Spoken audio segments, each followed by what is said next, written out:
So yung shock niya guys, halos parehas. Halos parehas lang. May napansin lang akong pagkakaiba niya guys. Ito, dito sa kanyang part. Dito, no? Ayan, no? Iba na rin, no? Ayan, dito, iba na rin. Pero yung shock niya, same pa rin.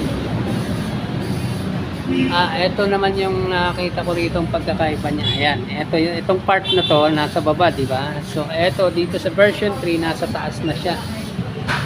Ayan, nasa taas. Tapos